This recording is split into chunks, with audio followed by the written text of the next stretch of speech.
So the Dark Triad is a psychological theory of personality.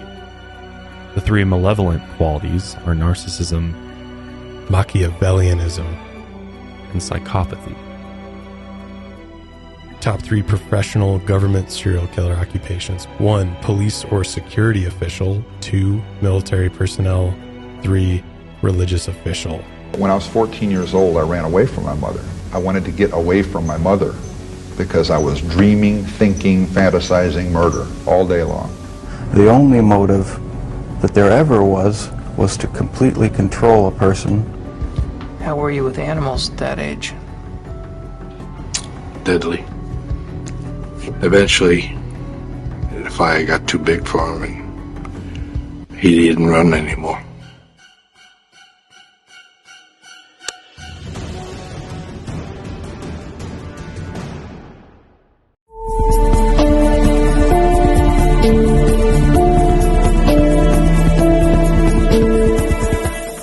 Light out, everybody. What's up, everybody? Welcome back to another episode of the Lights Out podcast. I'm your host, Josh. In the studio, I'm joined by my co-host, Austin. Yo. What's up, man? And behind the scenes and with a mic today, Daniel is back. What's up, man? I got my voice back. He got his voice back, and hopefully you'll be hearing a lot more from Daniel today, because today's episode is going to be a little bit different than how we normally do it here on the show. Typically, we kind of dive deep into a story and, we kind of work our way through that and kind of get to the end where we discuss a little bit more. But today's going to be very much an open discussion episode. Yeah. And our topic, I think, is one of the most interesting and intriguing, really, fields out there. And that is getting inside the mind of a serial killer and really trying to understand how they think, why they do what they do. Is there a possibility to rehab a serial killer, send them to prison, rehab them, and then allow them to rejoin society? Or is that just a horrible, horrible idea and there's nothing we can do for them? Among a bunch of other very, very interesting questions that we've drummed up, we're basically going to be diving in deep on this, having internal discussion here. And then obviously for all of you watching or listening at home, we'd love for you to be a part of the discussion as well, which, on that note, we do live premieres of our episodes on YouTube, 12:30 Mountain Standard Time, every Friday. And it's honestly really cool to see all of you, or people that join us for that, conversate. I mean, like this last week, tons of discussion. Oh, yeah. I mean, I love being in there. And it's not, we don't always discuss, the topic at hand. Yeah. Sometimes we do, sometimes we get a little sidetracked, but it's a lot of fun hopping in there. Yeah. It's cool to get that kind of instant feedback. And then obviously we look at comments, reviews, all that kind of stuff. But this topic is one that is probably one of the reasons why I got into true crime in the first place. I mean, I've been a fan of, I hate saying a fan of true crime because it's like, yeah, it doesn't really make sense. It's like, you're a fan of crime. I'm interested in it. Like, it's a natural interest of mine that I've had from a super young age. Like, I grew up reading the Hardy Boy books. Same. Oh my Did you? God. Yeah. Like, I've read every single one of those books probably. Nice. And it's like that mystery. I guess it's really the obsession with the mystery behind crime and criminals and why they do what they do. And then obviously when things happen and you're trying to find the clues and piece it together. I mean, even go farther than that, Scooby-Doo, man. Like, hell yeah. The Mystery Machine. That's really where I think the passion first started, obsessed with trying to figure out who the bad guy is in the very end. It always ends up being somebody who is like, they saw earlier on the episodes, it's the doctor. Old in the man mask. Jenkins. Yeah, Old Man Jenkins. What about you? Where do you feel like true crime kind of popped into your circle of interest? I mean, I grew up with Hardy Boys as well. What a big show that I haven't watched it in years, but it was Criminal Minds, which was about FBI profilers. Yep. That I was obsessed with that show. Me and my mom would just watch it constantly. And I think that's what got me especially into serial killing specifically. It's the fact that they can scientifically profile people, catch them that way is actually incredible to me. Yeah, well, you have to Yeah, that's what those profilers do. They have to create, they have to like, here's all of the things that we know. What kind of person is this? Yeah. And that's kind of what we're going to get into as well, is like, what are the traits of a serial killer? And now, obviously, if you have a natural interest in criminology and crime and things like that, that you kind of work your way up to that, I guess. Like for me, as I got older, I started getting into the darker crimes, and I'm trying to even remember the first serial killer I ever like read about in a book. And I want to say it was like, I think it might have been Ted Bundy, because my dad told me about how he was in Colorado and stuff, but it might have even been, I think it was actually probably Jeffrey Dahmer, just because that was an early one for me. You know, too. he's such an infamous individual. And, yeah. you know, when you look up serial killer, I mean, it's just like his face is there. Yeah. Did you ever, there was a graphic novel called, I think they turned it into a movie called My Friend Dahmer. Did you ever read that? I know what you're talking about, but no, I never did read that. Yeah, it was written by the guy who went to high school with Jeffrey Dahmer. Oh, I bet it's kind of insightful. Yeah. What about you? What was the first serial killer you? I think it was John Wayne Gacy, only because of the gimmick of, you know, the killer clown. Yeah. But then Jeffrey Dahmer was early on as well. It's funny because they're all kind of around the same time frame. At least the big ones are all 70s-ish. 70s, 80s. Yeah. Yeah.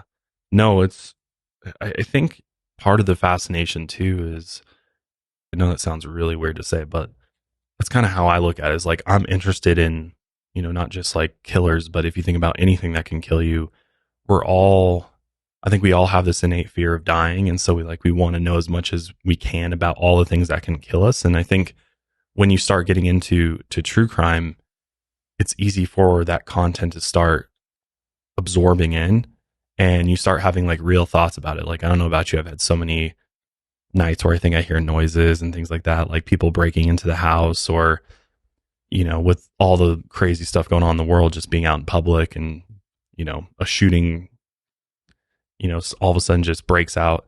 Yeah, it's like just part of being a human. Yeah.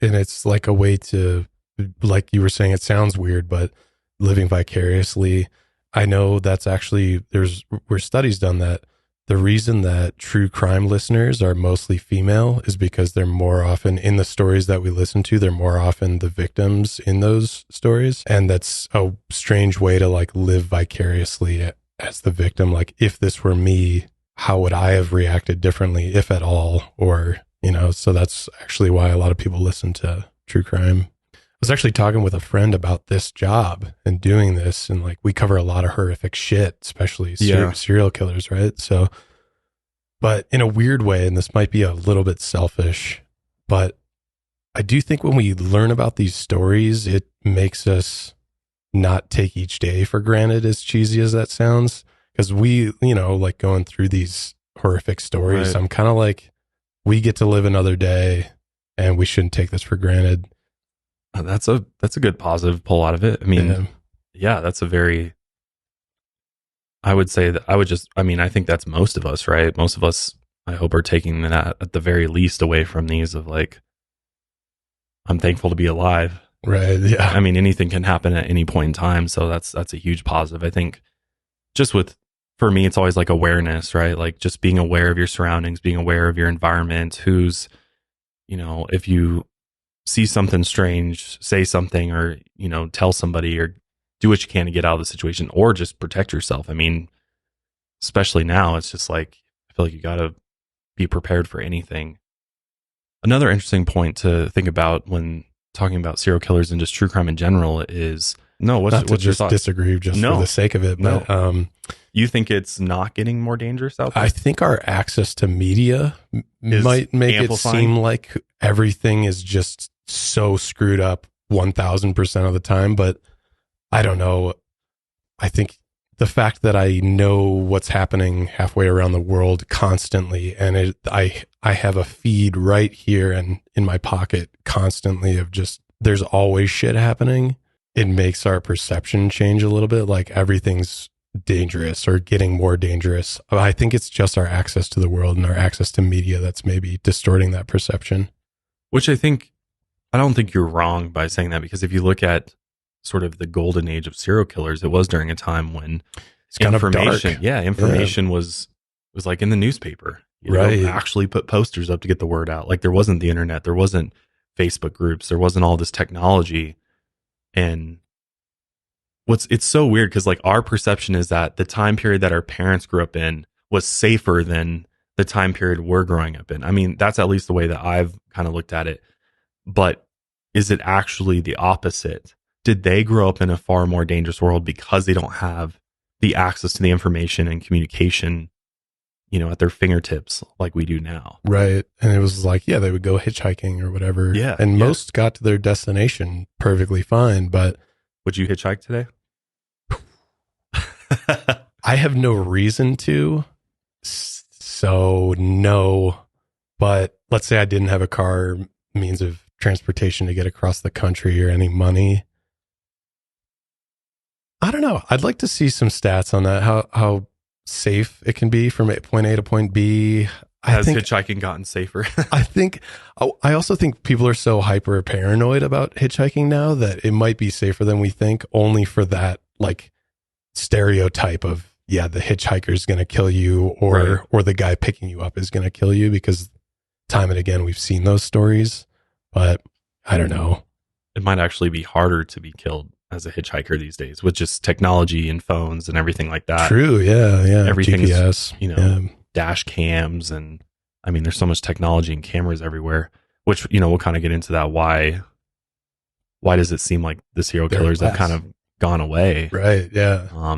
Is it technology? But Daniel, what's your thoughts? Do you feel like the world is getting more dangerous, or are you kind of side with Austin on it's just because our access to information is kind of overloading us or feeding us that narrative? I think it's a little bit of both, to be honest. I do agree with Austin that because we have this constant flow of information of things that we wouldn't even normally pertain to us, it's definitely going to increase, you know, our paranoia about certain situations. But then to go back when you said that our parents grew up in a safer time, I don't think they grew up in a safer time. I just think that they had different dangers. Yeah, and different priorities too. Yeah. I think their priorities were different, and they weren't thinking about the things that we did or we do now. Exactly. And they're certainly not seeing the media that we do now. Exactly. Did you guys get to just go like a summer vacation year 13? Did you guys just go hop on a bike and go half mile to your friend's house and you just biked around and did like shit? 5 miles? Yeah. You did? Yeah. Went off. Okay, because I did that too. Were you?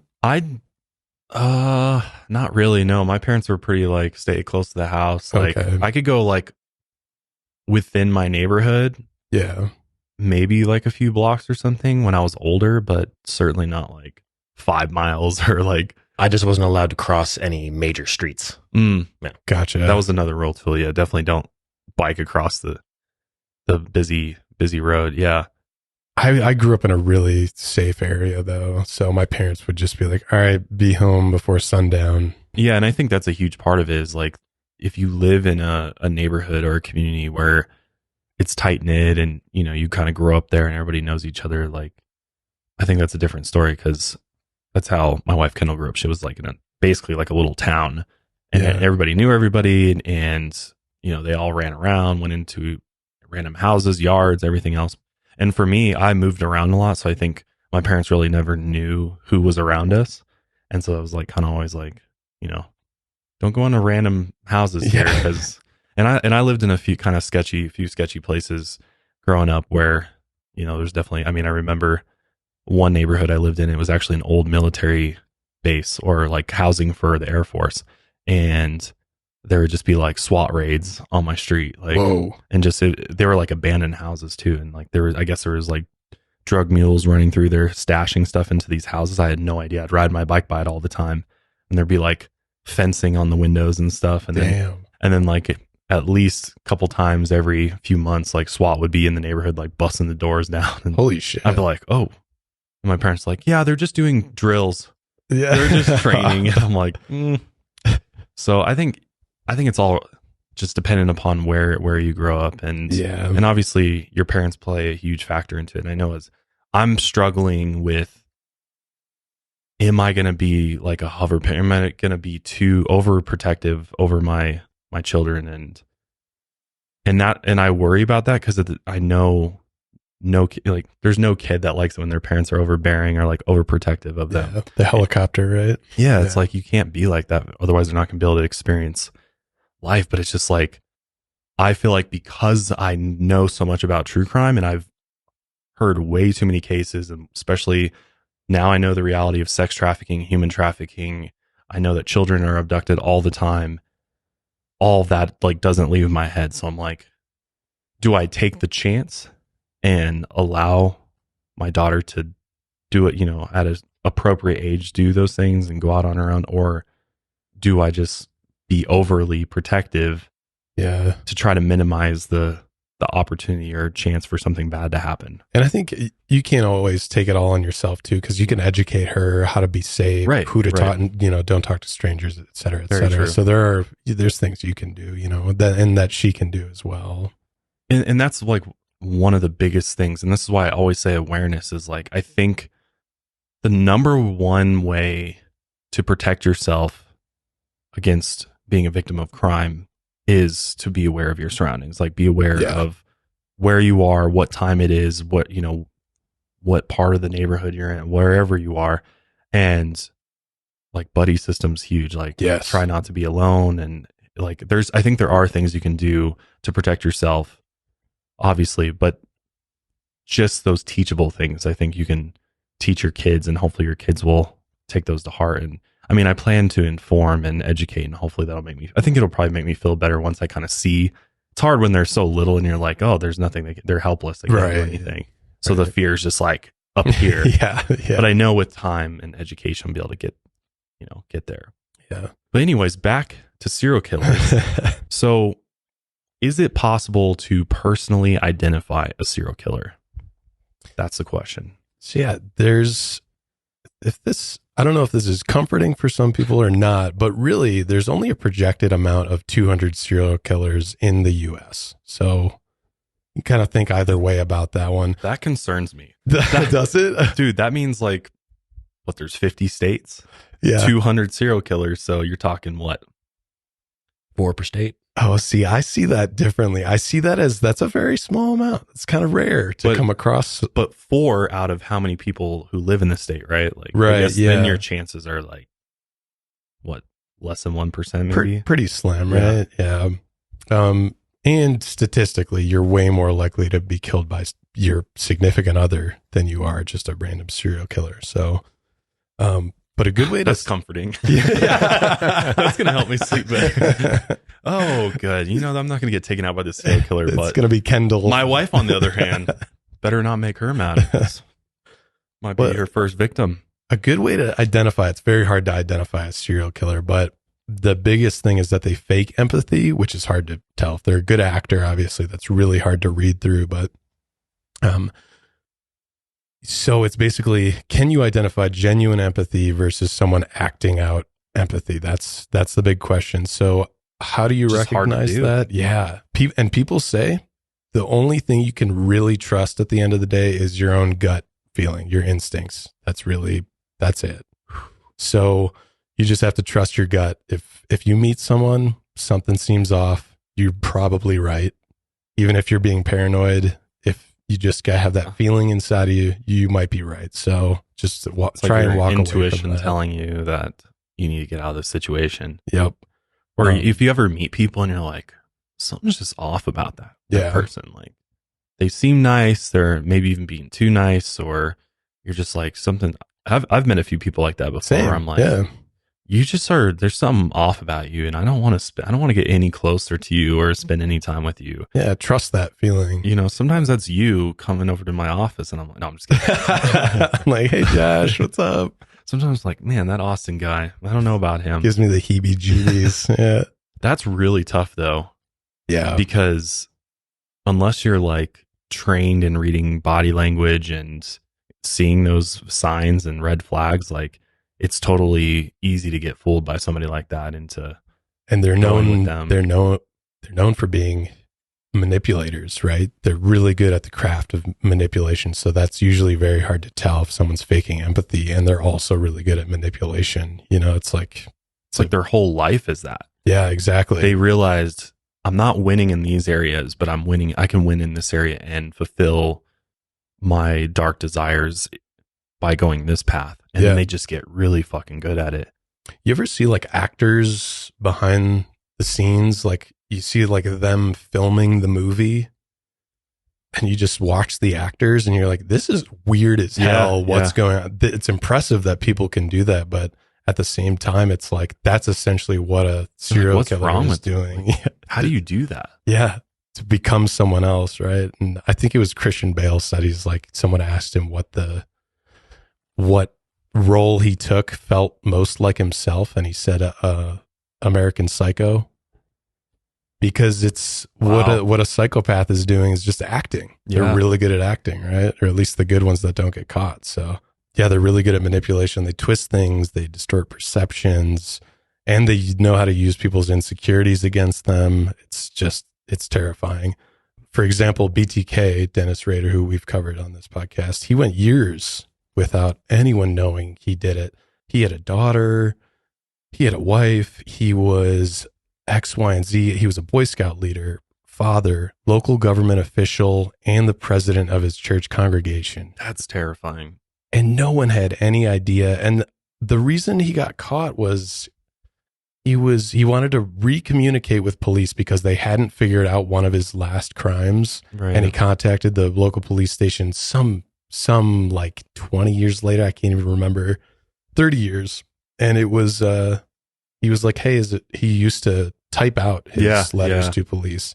He got caught because he sent them a floppy disk and they read the metadata on the floppy disk. And it was like, well, it's a guy named Dennis. And it was used at a computer from his church. And they narrowed it down like that. It's often that's how they get caught. It's like little slip ups like that. Yeah. They get so confident in what they do that they then start trying to toy and fuck with police and people, but then they always end up making just a little mistake that ends up allowing police to identify them or just getting them caught. And it goes back to their, where they're at headwise. Like they just think the longer they go, the more powerful they become, to the point where they almost feel invincible and nothing can stop them.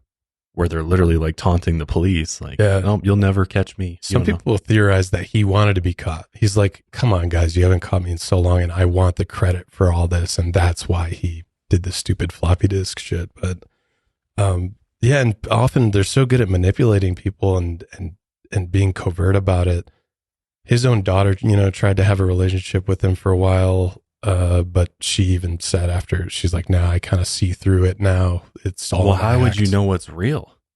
Yeah. How would you know what what's the real version of your father? Right. When he's been this double, it's like, which is the true version of him? Is it the killer, or is it this scout leader, church congregation, leader? They even said it was like, that's why it's like, there's the Dennis Rader version of him, and then there's BTK, who is an alter ego, essentially. And often the people who are closest to them really struggle because this is someone you've known possibly your whole life. Ted Bundy's mother really struggled with the fact that he was a killer, and she was even in denial about it for a really long time. She's like, he was a good student, he was a good normal boy. And they just are so good at distracting you that you can't see their flaws, and that's why they're terrifying. But that's why the only thing they say is just trust your gut.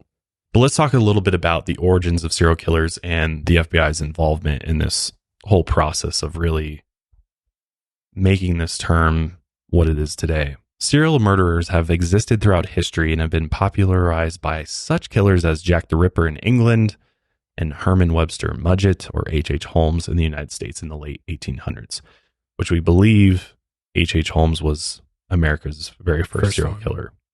Terrifying individual. Did you ever read that book, The Devil in the White City? No, there was supposed to be a movie made. Yeah, there was like, I think Scorsese had the rights to it, but I don't know if they ever went through it. Yeah, Leonardo DiCaprio was supposed to be H.H. Holmes, which would be that book was insane. Oh, I'm sure. Highly recommend. I mean, all the things that H.H. Holmes did. He basically created like a murder castle. Yeah, it was a hotel. He had all the murder rooms in there. Yeah, terrifying. But the exact origin of the term serial killer or serial murderer is not known. but appears to have come into use in law enforcement circles in the late 1970s. In the 1930s, the FBI became a household name as it tackled violent gangsters and gained more law enforcement authorities in the process. In the 1950s and 60s, the FBI supported local and state law enforcement in some high-profile serial killer cases like the Boston Strangler and the Zodiac Killer in Northern California. But it was in the 1970s when the FBI's role in addressing serial killers began to grow as new capabilities were developed. Because for the longest time, it was like there'd be all these murders, but they really weren't able to connect them to one person. They never really wrapped their head around the fact that one person could actually be moving between locations, committing murder after murder after murder. Yeah. Which is wild to me that it went so long before they kind of like figured that out. That together. Yeah. But again, it kind of goes back to technology and things like that. Like information sharing just wasn't really a thing. It was like they kept it. And like jurisdictions, right? It was like, oh, it happened in this city and another one happened in this city, but they weren't crossing notes. It wasn't digitized yet. You know, it was all still on paper. Yeah, it wasn't like there was a database they could enter it in and then somebody else could search that database and find more information. But it was really the FBI that began to apply the insights of psychology and behavioral science in order to really take a look at violent criminal behavior. The FBI's involvement in serial killer cases has also evolved under federal law. For example, the FBI was authorized to investigate violent crimes against interstate travelers in 1994 and serial killings specifically in 1998. The FBI may investigate only when requested to do so by an appropriate law enforcement agency. The Bureau is also authorized to provide a variety of support services from laboratory and behavioral analysis to crime statistics collection and the sharing of criminal identification and history information through our longstanding services and systems. So they really helped local law enforcement out tremendously by giving them all these resources to use. And obviously the databases they've created has, you know, completely changed law enforcement forever and really allowed them to begin to work together to solve these serial killer cases that were just going on for years and years and years without really anybody having a clue, or maybe they had a clue, but they had no way to tie them to multiple murders. Did you ever watch Mindhunter on Netflix? I've started that show a little bit. Really good show. Dude, yeah, I've watched like the first episode a while ago when it first came out. I got to go back to that. It's so good because it's a fictionalized version of like how the FBI started profiling serial killers, but it's really good. Bummer we'll never get season 3. They officially canceled it. I heard about that. Yeah. Great show though, honestly. So that leads us to a very, very important question when it comes to serial killers. Are serial killers born or are they created? Like, is this something that happens over time? Yeah, this is one of the biggest questions, right, in regards to serial killers. So many famous serial killers have been psychopaths, but not all people we'd call psychopaths or sociopaths are violent. So just to state that right out of the gate, clues to psychopathy and sociopathy are usually available in childhood. Most serial killers suffer from psychopathy or antisocial personality disorder, sometimes both. Some say the difference between the two is basically a nature versus nurture. From birth, a psychopath's brain has underdeveloped impulse control and emotional centers, but antisocial personalities are usually learned throughout their childhood. They usually develop during an abusive or neglected childhood, typically. So a psychopath's brain would just be a sort of a deficiency there from birth. Yeah, a wiring issue, essentially, so to speak. Yeah. Whereas in something like abuse, neglect can affect someone to become antisocial. With that being the nurture side of things. Exactly, yep. The brain wiring is nature, something that's out of our control. Then there's the nurture part, dealing with the actual family life, home life. Yep. Okay. And so it's not exclusive to one or the other. A lot of the times it's both, and many serial killers are also psychopaths. In the eyes of the law, though, psychopathy or antisocial personality disorder are not the same as insanity. So that's why a lot of serial killers, you just can't claim insanity. A lot try, though, but it's just not the case. Killers who are deemed insane cannot discern right from wrong. But many serial killers do know right from wrong. they just don't care. That's the major difference between someone who is insane and someone who's a psychopath or a serial killer. Insanity means you just can't decipher the two. You're in essence not operating in this reality. Exactly. Like you are in a false reality, or that's the way you're perceiving the world. And so there is no, you are living life by a whole other set of rules versus somebody who is not insane. Exactly. They're still they're aware of the choices they're making and how they affect the reality they're living in. Exactly. Okay. That's one of the biggest differences. Some have genetic flaws like deficits in the amygdala or prefrontal cortex. Also, this kind of became a big issue more recently, probably within the last 10 years. A lot of people started connecting the dots between early childhood head injuries when they were young to serial killers growing up, because it affects key areas in the frontal lobe. That's really interesting to me, that head trauma at a young age can affect how the brain develops, affects the parts of the brain itself that operate. And that's what this all really comes back to, the absolute mystery that is the brain. Like we understand the brain fairly well, but we don't have a way to like fix those issues, right? Like we don't have a way to fix the wiring per se.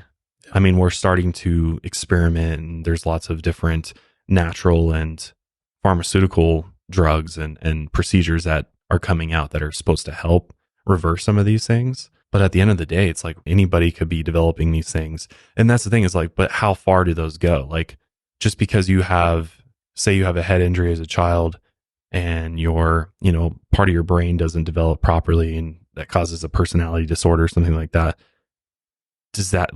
That doesn't necessarily mean you end up being a killer, right? So it's like, at what point does it kind of go to the dark side? Like at what point does it become evil? Right. And where is that influence coming from? Right. And that's why they think a lot of the times it's a mixture of antisocial personality disorder, the two on hand in top hand, of psychopathy, is which would make sense. Terrible combo. Yeah.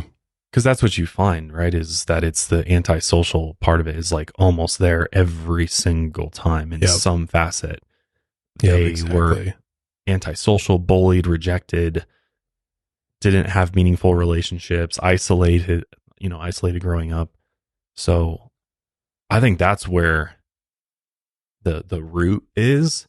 And then these other things are kind of there, that exist there, maybe even before this happens. And the two kind of, like you said, tie together and just accelerates the ability, which again, not everybody who has both of these things ends up being a killer. So it's but it doesn't make you more susceptible to act on impulse, to act on these feelings that you're having. And again, like a lot of it also goes back to sexual desire for especially the male serial killers. A lot of it's like control, sexual domination, or some that suppressed sexual feelings and desires. And then they weren't able to work through those in a healthy way, and then end up turning to evil in order to make those things happen for them. Yeah, and I think that's the second biggest question in regards to serial killers. So if the first one's, are they born or created? I think the second question is, why do they kill? So if you have these misfirings in the brain, or you were abused and neglected as a child, well, what is that impulse to kill? But the other part of it too is serial killers use killing to connect with people. And often that means in a sexual way, that it's not necessarily about the killing aspect of it. They kill because of the sexual part, and because they feel that that's what has to be done, I guess, if they go that route. But oftentimes it stems from their need to control.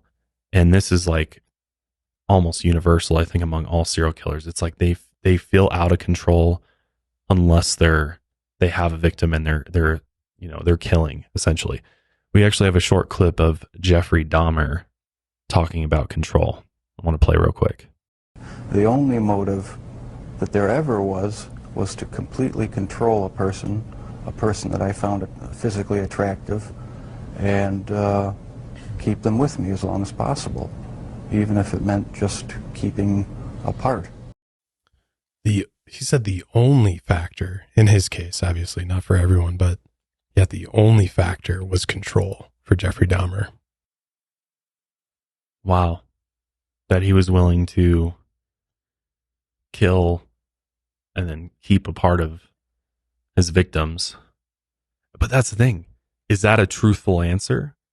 Or is he just saying that to make himself not look so evil and so monstrous? Because the way he puts that is like, not saying you feel bad for him, but it's like he's definitely looking for you to feel sympathy for him and be like, oh, poor guy.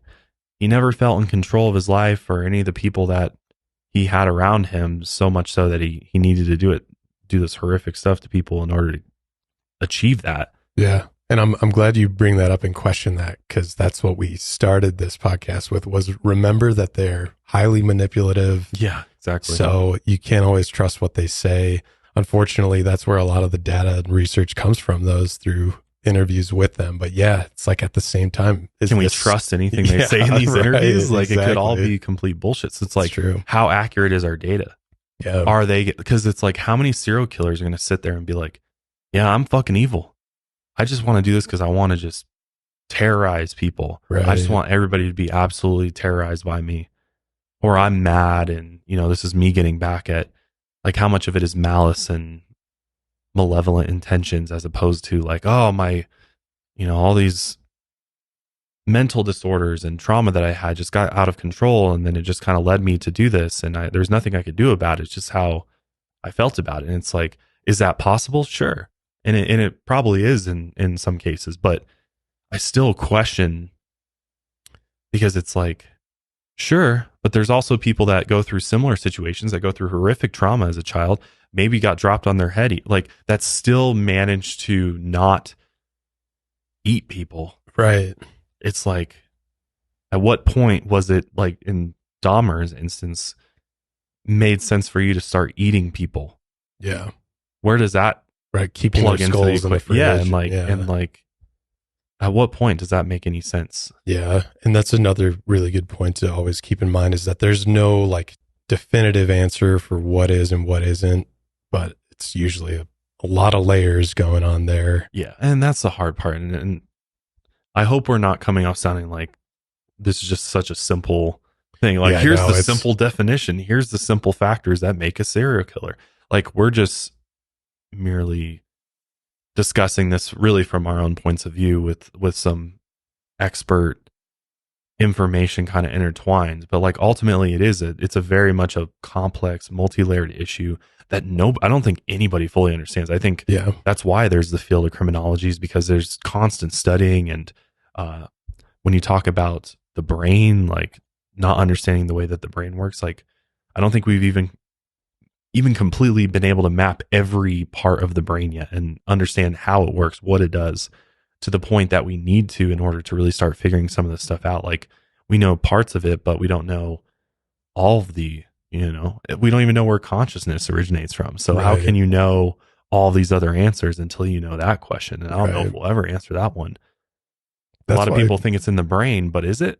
Right. Yeah. So it's just like, and then you can even take it deeper than just, when you talk about consciousness and you talk about consciousness of serial killers, well, how much of the brain is playing into that, and how much of it is just they're an evil soul or an evil spirit or something, or they're inhabited by something evil. Right. Something evil has become a part of them. Yeah. So I do like the idea that, FBI profilers, they're out there and they can kind of put together this vague picture of what a serial killer is. But yeah, there's no ultra HD 4K version of a serial killer profile. It just doesn't exist. But yeah, hopefully we can try and paint a rough picture of what they are. Yeah. This, going back to nature versus nurture, I think nurture is clearly the bigger part, because many come from abuse, unstable homes, moving frequently, might even develop this lack of control at an early age, which, I mean, I've definitely felt out of control in my life. I've moved a lot, and I can kind of relate to not feeling in control of my situation because my parents controlled my situation and where I lived and where I went to school and things like that. And it definitely made me more rebellious, I think, as a teenager, because I was like kind of sick of it and like, fuck this. I want to do what I want to do instead of just following you guys wherever you want to go. And so I kind of get that. But here's a clip of Ed Kemper actually talking about some of these things I just mentioned. Let's hear what he has to say. Did you feel like an outsider, an outcast Always. early on? I always felt like an outsider, and it's again because I didn't ever fit in. I'd moved around a lot, for one thing. I went to different schools when I was in Los Angeles from age 5 till 7. When I'm going to kindergarten, first grade, second grade, I got in trouble in public school. And I look fondly back on those times because that's when I was acting out and I was normal. You know what I'm saying? I'm not saying I went around and kidnapped people in classrooms or broke windows out. We didn't get into stuff like that. But I was tardy and I was messing around and I was recalcitrant and I was getting bad marks for it. And my parents were getting called by the PTA. But you know what? That's a hell of a lot better than a few years later when I'm real spooky and I'm real quiet and nobody ever hears from me and I'm in school and I go home and very few people knew me because I'm in that basement and now I'm pulling into myself and now things are getting very morbid in their orientation. He's so well spoken. As weird as that sounds, but I there's something I want to believe him too with just the way he speaks, because he just like so many of them speak with such confidence and they speak with it sounds like they're speaking with integrity, right? Yeah, right. And he uses the word recalcitrant. Like, yeah, this I guy's got that in reading in prison constantly. Like, this guy sounds I've never so even smart. heard that word before. Yeah, I think recalcitrant. It's like stubborn. Wow, defying like authority or something like that. Well, a lot of these guys are really intelligent, like book smart. I mean, look at Ted Bundy. Dude was super smart. Yeah. Like, I think that's what makes them more terrifying is the fact that they are so smart. 100%. One thing that he mentioned that I found very interesting is he was like, I was normal when I was acting out in school. Because it's like, yeah, it's pretty normal. Yeah. I acted out in school. Same. You definitely did at Catholic school. I know for a fact you did too. That was normal though, right? It was normal to get in trouble and goof around in class and like, tardy and stuff like that. Like that's all pretty typical stuff. But then he was like, then it all changed when I went home, went into the basement and pulled into myself. And when I heard pulled into myself, I was like, that's where it gets. And that's what's so crazy is like pulling into yourself and diving into who you are truly and just spending time with yourself can be a good thing or a bad thing, depending on who you are. Right. And the isolation of that, having nobody around to see what you're doing, to judge what you're doing. And so I can see how very easily you can go to the dark side and you start, like he said, morbid, and things really go south fast. Versus it's much harder to dive that deep into evil and then go back and try to be normal around your friend. Like you're just going to be different. People are going to notice something's off about you. So you have to isolate yourself, I feel like. Yeah. I feel like it's very difficult. At some point, serial killers isolate themselves because it almost becomes impossible to pass as a normal person anymore. Obviously, there's a few that have done that, but for the most part, they become very isolated. And that's when they really lean into those overwhelming wants and desires, or I guess thirst for blood that they have. Like, yeah, one of the psychologists, I was watching a video of him and he said, one of the key components for a lot of serial killers is lonerism. That just like isolation, being a loner, that antisocial behavior. Yeah. And you just kind of collapse in on yourself, like you were saying, like he was saying. Well, and it also forces you to look at the world differently. When you pull into yourself, you start seeing everybody else around you totally different. Yeah. And I hate relating this to myself because it's like this, I don't want to be relating myself to a serial killer, but when talking about the psychological things, like I went to a lot of different schools. I went to 13 schools. I went to 3 high schools. Damn. I didn't know that. Yeah. Like 4 middle schools, like 5 elementary schools. Yeah, and I wasn't in a military family. My parents were just teachers and they just moved wherever jobs were. but I was that new guy over and over and over again. And so I absolutely had to figure out how to adapt, how to sort of be a chameleon and like figure out where I'm going to fit in and where I'm going to be happy with people. But there was a lot of, I mean, there's times where I was complete loner. And had I not involved myself in sports, I would have been like, nobody would have known me other than maybe knowing me from class, but otherwise they would not even have known who I was. And so it's like, and I remember I went through a really, really like dark, that was like the darkest point in my life was like 16 to 18. Like that was when I was like leaving religion. And that was also going through shit with my parents and my family, and a lot of shit was going on all at the same time. But like I started pulling into myself and things got really dark, like not to the point where I'm never hurt anybody, but certainly the anger level gets to a point where it's like, I wouldn't care if I just left all of you behind and just dipped and never saw you again. You know, that was kind of where I was at. So it's like, it's a very dangerous place to be when you stop surrounding yourself with people, because unless you're in a good headspace, I feel like it almost always ends.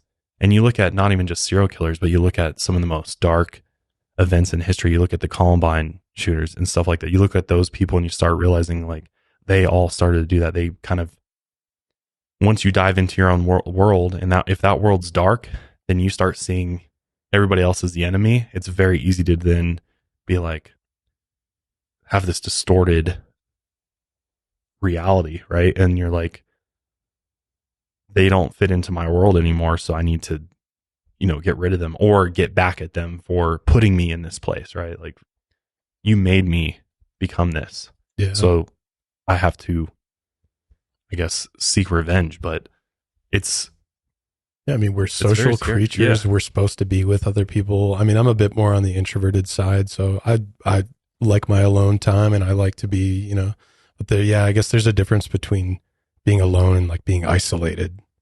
That is unhealthy to some degree. And if other parts of your life are unhealthy. Yeah. I think it's okay to be a loner as long as you have healthy relationships somewhere, right? Yeah. Whether it's with your friends, family, significant other, like we need that as humans. Like, for sure. I don't know that we can operate without those successfully. Yeah. I think that's where it really goes wrong for serial killers, is because they pull into themselves and they have no support, zero support behind them. They have nobody to talk to about these thoughts and things that are going on in their head. And so they just lean into it, and it just becomes overwhelming to the point where they just have to, it almost forces them to act on these things that they're fantasizing about in their head. And then once they do it, they get that rush. They get that adrenaline rush they're looking for. They get whatever satisfaction they are looking for. And then they're like, that's what I needed. And then it just sort of fuels them. And then they just continue and continue until they're stopped. Yeah. There are cases, like I think Ed Kemper talks about it too, where he gets engaged at some point, and that was when he actually starts reducing and killing, because he's kind of breaking out of that shell that he had built around him for so long. So yeah, there are those kind of instances where these killers stop being so isolated and their killing urges kind of start to dissipate. Obviously they don't disappear, but there are those cases. Yeah, the more isolated you are, I think the worse it is. And the less people you have potentially looking over your shoulder, the easier it is for you to just continue leaning into it. Yeah. And not worried that somebody's going to find out. Yeah. Yeah. So there's actually 4 topologies of a serial killer. There's a visionary killer, which usually suffers from some form of mental illness or disorder. There's power and control killers, who feed a very deep insecurity within themselves. And then there's hedonistic killers, who are in it for the thrill or things like money. And then there's mission-oriented killers, who just want to rid the world of someone. And so I guess they all sort of fall into these different topologies when you really think about it. I mean, I think that's a pretty good summarization of different types. All killers, yeah. And a lot of it always stems from childhood trauma. A lot of serial killers, they just have a terrible home life during childhood. So people like Ed Kemper, they seek this revenge, getting back at their parents because his mother was abusive to him. And it's just a way to redirect rage. He was locked in his basement by his mom, and X, Y, and Z. She was verbally abusive. And that trauma that's most predictive of creating psychopaths is maltreatment by the mother. That bond is so fundamental to our survival as a species. That's the person that brings us into this world. And to have that level of betrayal, that's the person who abuses us. More often than not, we see that connection with a lot of serial killers. It also plays into when you have that sort of relationship with your mother, imagine how that taints your image of women forever too. Right. Yeah. And, oftentimes why they go the route of women as victims. Yeah. And here's actually a clip of Ed Kemper talking about his relationship with his mother. What these experts don't notice in the picture, I haven't seen it in writing anywhere, it could be somewhere, that when I was 14 years old, I ran away from my mother. They mention that. But if you look at it in the overall picture, why did I run away? I wanted to be with my father. That's a very topical approach to it. I wanted to get away from my mother because I was dreaming, thinking, fantasizing murder all day long. I couldn't get it out of my head.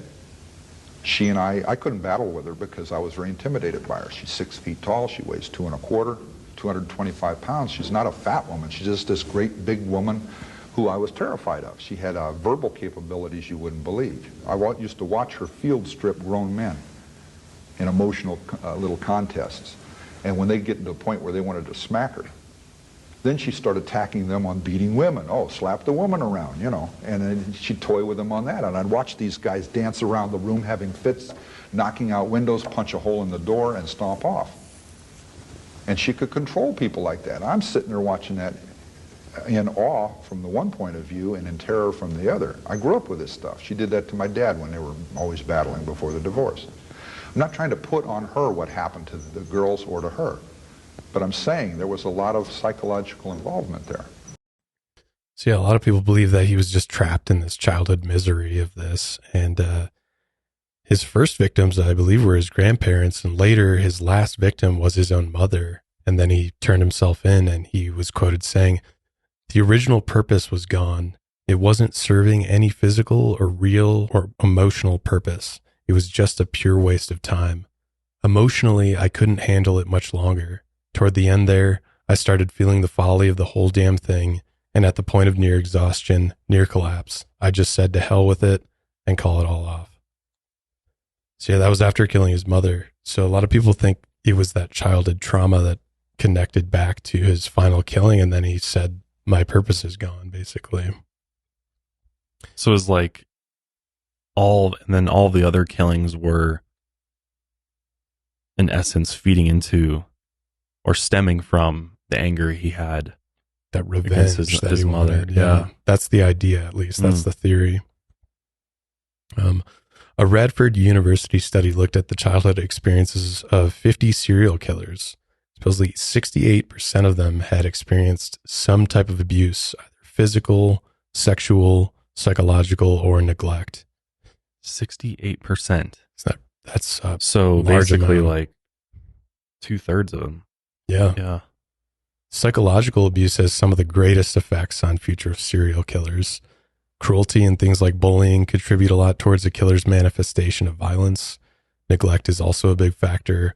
If they're not receiving empathy from a parent, especially, they struggle to develop the ability to empathize with others, right? And that makes sense. I think empathy is kind of a learned ability to some degree, right? Well, you think about how you end up as an adult, you start realizing, especially in your later years, like how much you actually pull from your parents and how many qualities and things that you do now that you remember your parents doing. Absolutely. I mean, I'm sure. How do you feel about that? Like, feel like that's pretty true, Daniel? I mean, I think that's pretty true. As I've gotten older, I've definitely realized that I'm a lot more like my dad and my brother's a lot more like my mom. Yeah, that's always interesting too, especially when you have a sibling and your sibling's more like one of your parents and then you're more like the other parent. I'm always like, why is that? Why is it that like one of us is like, is it like genetic? Like I just ended up with more genetic traits from that parent. And that's why you almost like identify with one parent over the other, right? Like, oh yeah, I'm more like my mom. And sometimes we say that in like, Yeah. well, you're more like dad. So Yeah. That's sorry, why dude.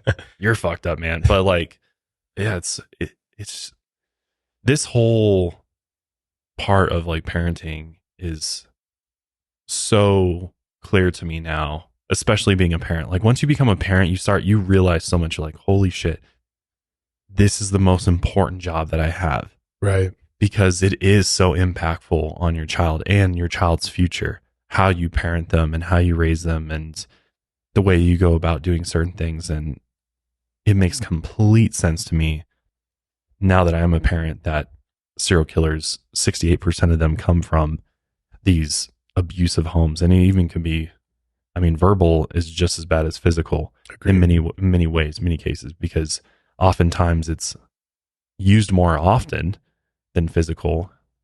And it could be just as emotionally devastating. Yeah, words are, man. Especially coming from someone who brought you into the world, right? Yeah. Right. Yeah, so outright trauma, not even from parental abuse, but just from trauma. You know, we already talked about head injuries can affect it. Supposedly Jeffrey Dahmer was this joyful, energetic kid, but he had a hernia operation at 6 years old. And they said ever since that he withdrew and he seemed detached from his emotions. In his adolescence and early adulthood, Dahmer secretly collected the dead bodies of animals that he found in the roads to keep the bones that fascinated him. So that's kind of when this odd behavior started.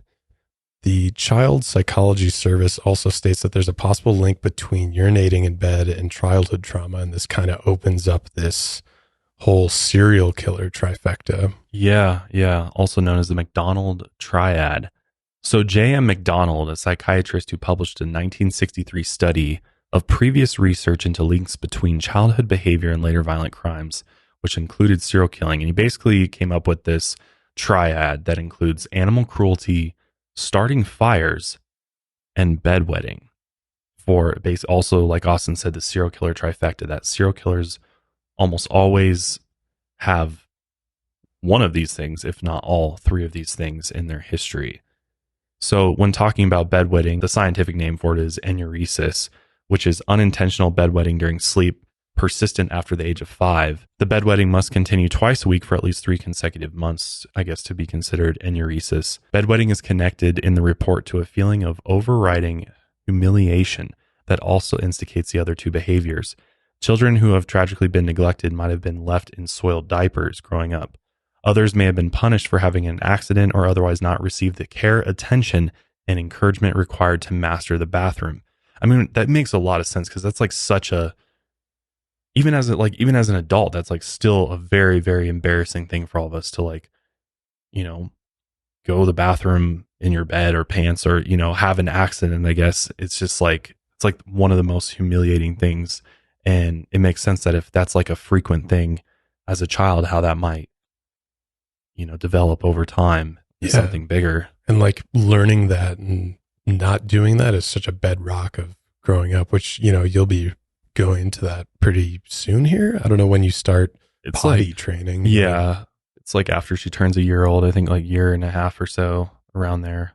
Yeah. That's so early in our years to be learning that thing. So that does make sense that it might stem from something deeper in there because it's so foundational. Yeah. But it's also like why it's so important to change your baby's diaper, not just like leave them in their soiled diapers for extended periods of time, which obviously is not healthy or hygienic at all, but it has a psychological effect on them as well. Yep. It can lead to insecurity, anxiety, and even trauma.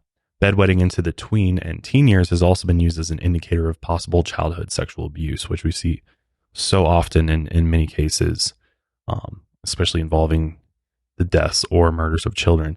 I'm thinking of John Benet Ramsey. I don't know if you know that case, but bedwetting's a big factor in that one. Mm-hmm. Then there's arson. We've talked about arson a number of times here at Lights Out, but arson or fire setting is theorized to be a less severe or the first shot at releasing aggression. extensive periods of humiliation have been found to be present in the childhoods of several adult serial killers. And these repetitive episodes of humiliation can lead to feelings of frustration and anger, which need to somehow be released in order to return to a normal state of self-worth.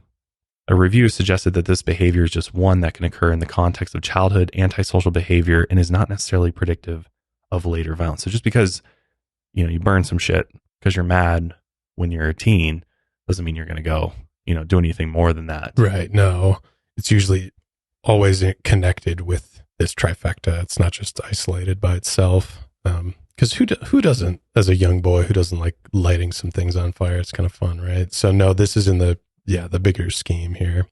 And the third piece was, like we mentioned, animal abuse, which is a pattern in serial killers, perpetrators even of school shootings and mass murders. So that's a pattern of violence that's seen in a lot of horrific violent crimes. Well, and it's like, when you think about it, as disturbing and horrible as it is, it makes sense that it's breaking down that empathy. It's breaking down the human connection or feeling sorry for something, because an animal obviously feels pain.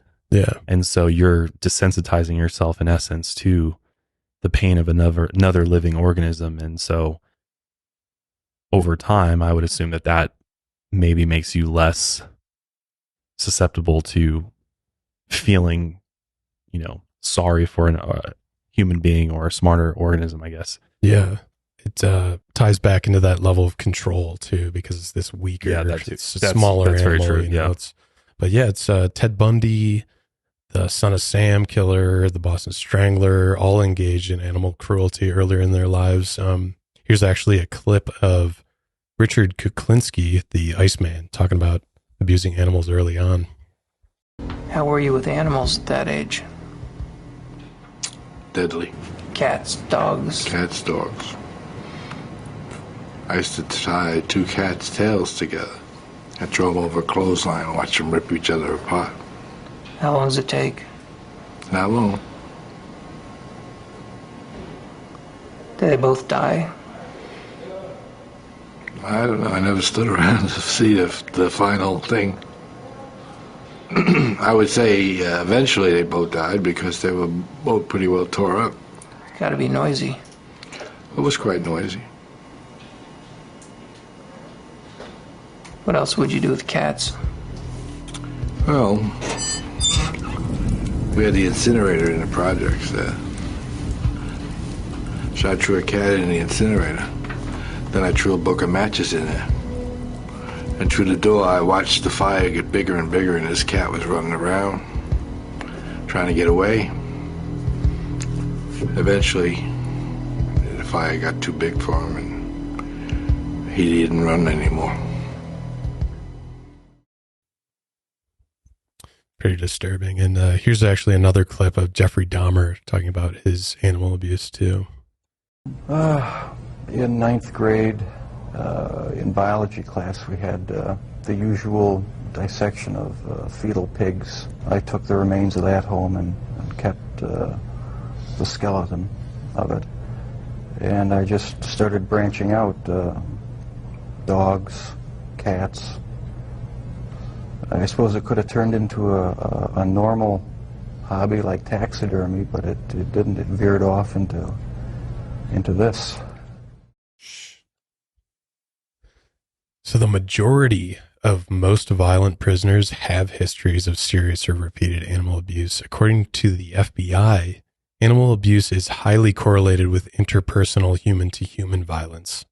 Serial killers often torture or kill small animals from an early age, and men who commit child abuse or domestic violence very frequently harm household pets as well. There's all those shows on Animal Planet of when they go and rescue animals that are abused, malnourished, in unlivable conditions. And I'm just thinking, in my head, I'm thinking, these people have one of the components of the triad. Yeah.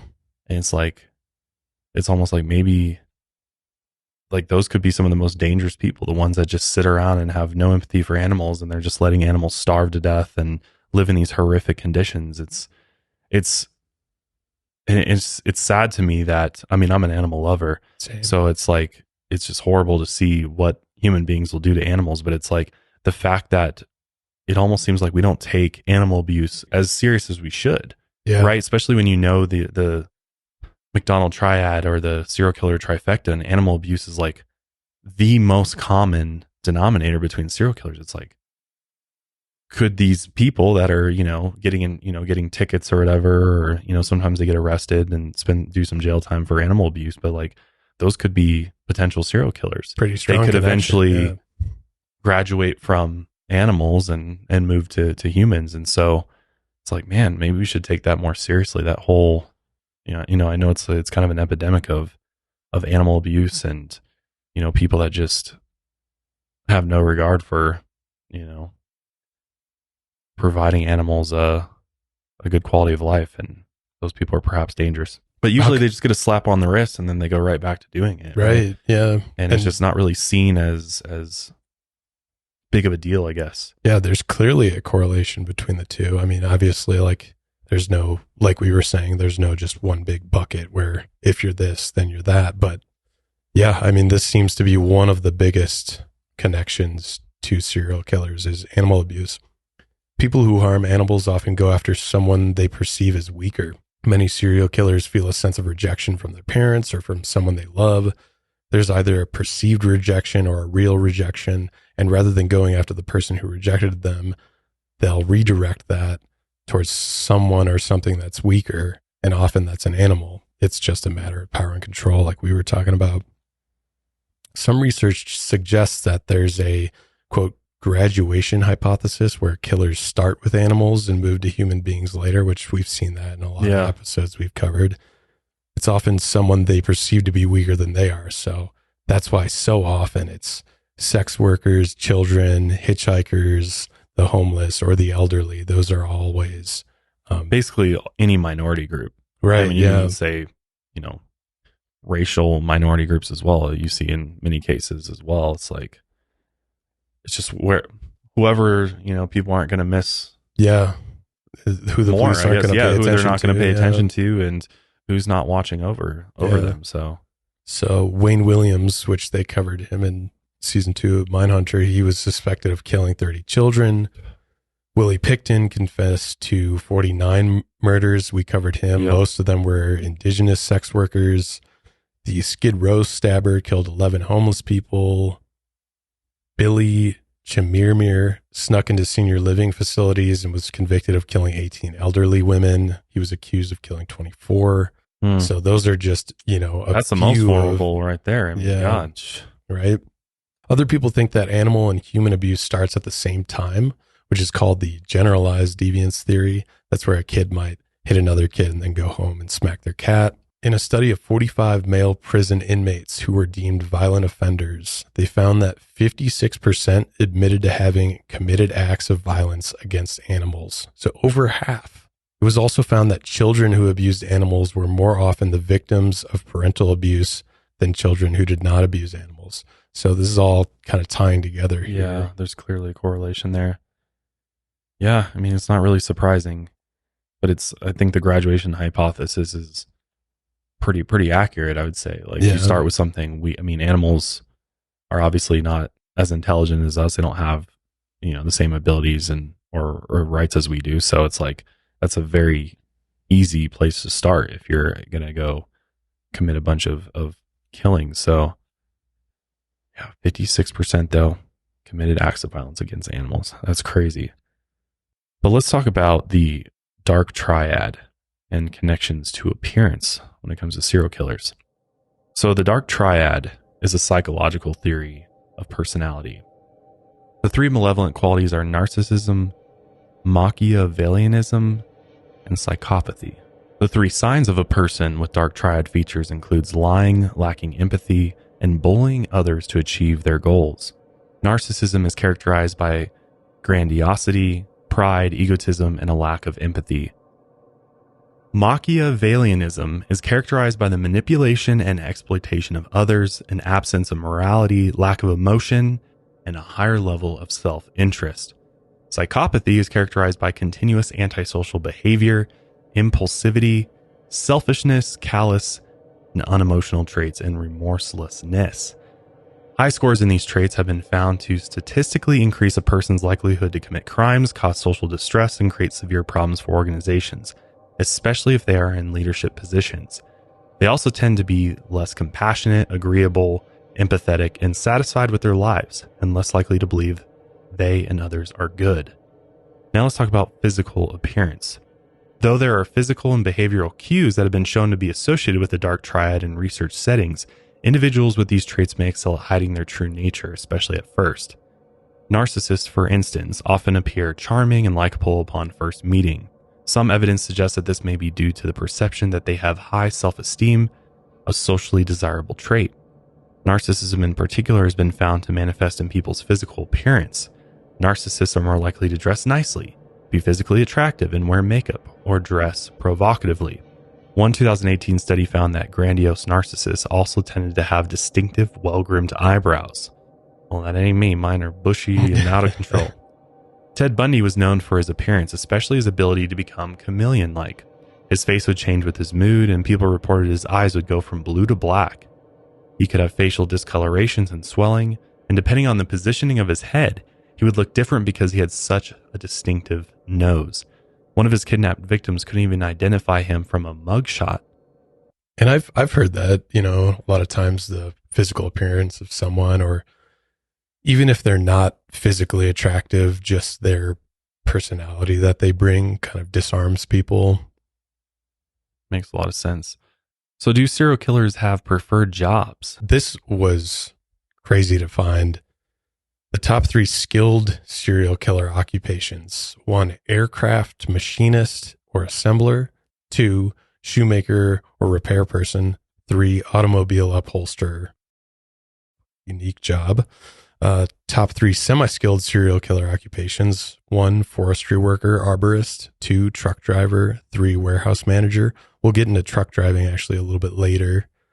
Top 3 unskilled serial killer occupations: 1, general laborer; 2, hotel porter; 3, gas station attendant, which they don't even really exist anymore.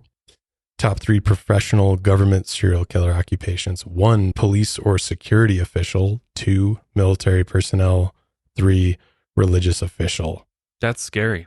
Yeah, isn't that the top wild? 3 professional occupations are all ones that you'd hope you'd be able to trust. Right. The police, the military, and your religious leaders. Like, that's scary that those are the top 3 serial killer occupations. And since we know serial killers are so manipulative, maybe they're attracted to those positions because people are so willing to trust them. Right? Well, and it's also like hiding in plain sight, right? Yeah, true. It's kind of like nobody will ever suspect that the sheriff is the one doing the murders, right? Right, yeah. Which is is actually really interesting to me, because the more cases I cover, especially cases where they're unsolved and and when you look at the investigations, like the police aren't doing anything and there's no movement and there's also corruption within the police departments, it really makes me wonder if there are 200 serial killers in the United States today, how many of them are in the police departments? That's frightening to think about. And that's an occupation where you can essentially kill someone and get away with it, right? Well, you would know how, wouldn't you? Yeah. And then you have plenty of ways to plant evidence and, arrest the wrong people. Yeah. Lots of power in those positions as well. Absolutely. And speaking of a police officer, the alleged Golden State Killer, Joseph D'Angelo, he actually held down 3 of these jobs over the course of his lifetime. So 1 was police officer, 2 was military personnel because he was in the Navy, and he was a truck driver. And many of the jobs that were listed above, they were once common and accessible to killers in, let's say, the 60s, 70s, and 80s, but a lot of those are now gone. Like shoemaker? Yeah, that's what I was going to say. How many of us are getting our shoes repaired? Yeah, come on. Not any of us. I think. Or gas station attendant. Those, I think, only in New Jersey they still exist. Or even like automobile upholsterer. Yeah. Like that's nobody's doing that. Everyone's going to get their seats in their car redone or fixed. Like that doesn't happen. Forestry worker. I mean, pretty rare now.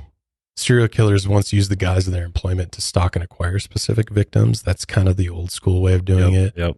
Now there are blurred occupational recreational categories involving both online and offline dimensions. So it's kind of this new serial killer paradigm that has forced them to adjust as these more common jobs disappear. More people, working from home or everything's digitized. There's less person-to-person interaction. So the game has changed a little bit.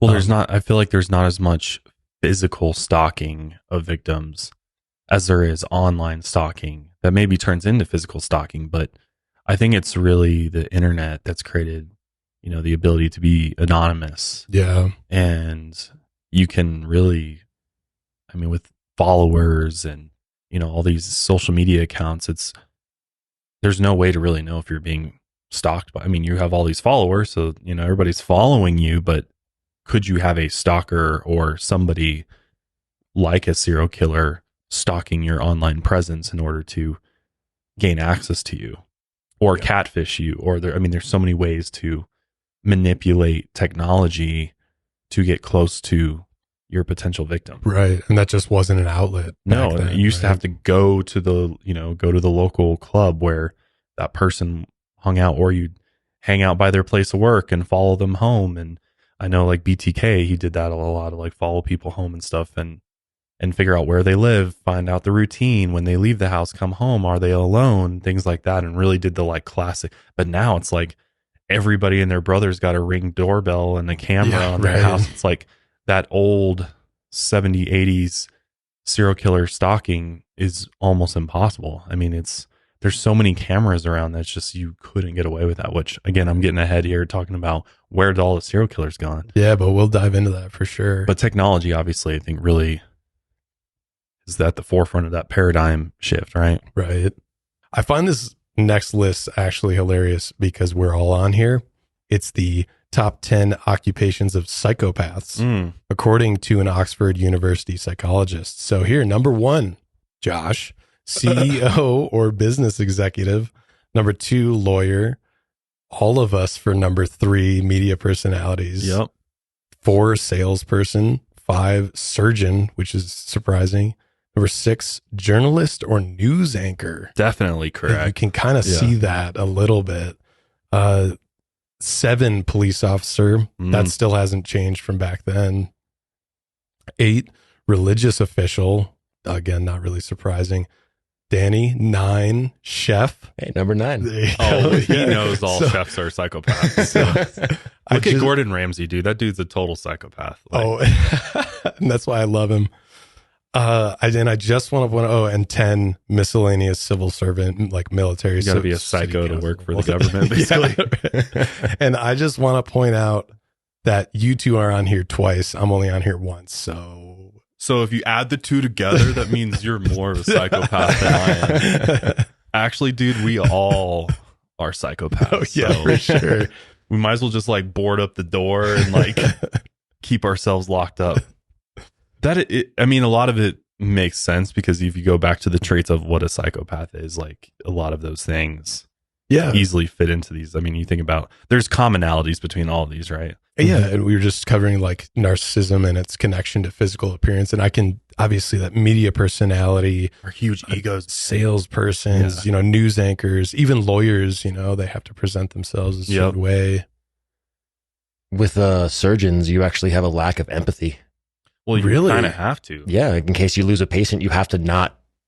It's not. It sounds kind of sad to say, but sounds cold. You can't care, right? Because you have to keep going and keep working on the next person, and you can't let it get to you and just weigh on you. Yeah, that's a great point. It's very true though. Like it'd be. Would you want an emotionally unstable surgeon working on you who maybe like earlier that morning had a rough surgery, they lost the patient? They're all distraught. And now they got to cut you open. That'd be terrible. You would be like, can you get somebody else? Right. But that's the absolute true fact. Like you got to be, kind of explains doctors too. But I'm like, some of these PCP, these primary care physicians that don't do surgery, I'm like, you guys are just assholes, dude. Like you have no excuse. You're over here just like collecting the check. And no offense to any PCPs out there, but I've had a few very, very terrible doctors that I'm just like, yeah, do you have any empathy in there at all? Like, dude, you don't feel bad for our situation at all. And I think that kind of goes back to the difference between like bedside manner and actual empathy. Because I feel like a lot of those doctors, they probably don't care. Like you're like the 300th person they've seen today. Right. But you need to act like you care. Right. Bedside manner is the right term for that. They need to have better bedside manner. Like as a doctor, it's like customer service, right? You got to like give some good customer, like we're still your customer. At Pretend you care about my life. Yeah, exactly. Even if you don't really care about it, that's okay. But if you make me feel good while I'm there, then it's all good. Right. We feel okay. My mother's a medical doctor, so watch it. Hey, she's probably great. Yeah, she's the best one out there. Shout out Austin's mom. But that's the thing. There are, I think some doctors just like either get burnt out or they see way too many people, and so they just don't have the ability to like give everybody that same treatment. But then there's like absolutely amazing healthcare professionals out there. I've met many of them that are just like blow me away. I'm like, how are you literally an angel from heaven? Like you are an amazing individual. It's nice to come across nurses. Shout out nurses, like Austin's mom. Most nurses, your mom's angel, angel. Seriously, like I have the utmost respect for nurses. I love nurses. Like the birth of my child, nurses were the best. Yeah, I'm glad they came through. So like they were better than the doctor. The doctor just comes in to catch the baby and then they leave. Like the nurses do all the work. Like so. Nurses are solid for sure. Yeah. But then again, if your profession is on this list, doesn't necessarily mean anything. No. Except for number 3, media look personality. At Elon Musk. Great guy. Yeah. Great guy. Definitely not a psychopath. All right. Yeah.